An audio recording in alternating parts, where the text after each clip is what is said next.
You know, there aren't a lot of black members in Montana's predominantly white community, but there is one major Missoula figure who is speaking out, making his feelings known about what needs to happen to make true change. Like the rest of America, Travis DeCuire has watched as the nation has protested and cried out over the death of George Floyd at the hands of Minneapolis police officers.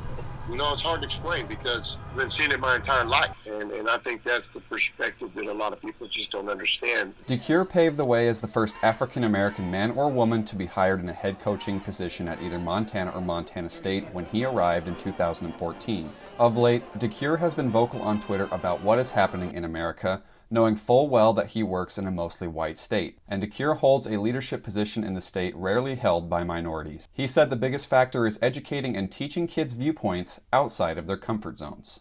When you talk about a community that, like the one I work in and live in, you look at Missoula, Bozeman, Great Falls, Billings as the metropolitan cities, Helena of Montana, and you really look at the numbers, it's very easy for a student to grow up, get through high school, and not sit in the classroom with a black student. And so there's a perspective that they'll never get. There are those who don't want to listen or acknowledge change, but there are others who do and just need guidance around what to do to enforce positive change because they don't grow up around minorities like those in metropolitan areas. So they miss those viewpoints. But avoiding ugly conversations, as some do, only adds to the problem. And so we need enough people to admit what the why is, what the issue is, what the problem is, to continue to move forward. We need to make sure that more people understand why.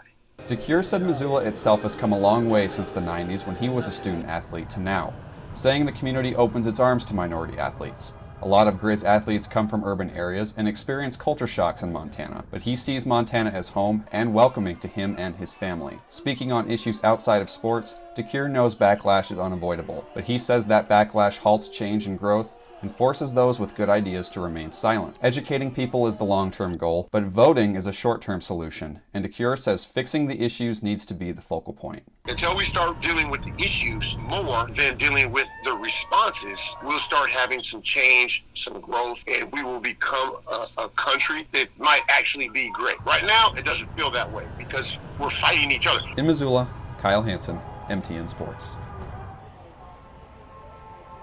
DeCuire says education, and like we're seeing here today, speaking out can make a difference. But he says the real way to affect change right now is for people to vote. He says that's something you can do right now to make true change happen.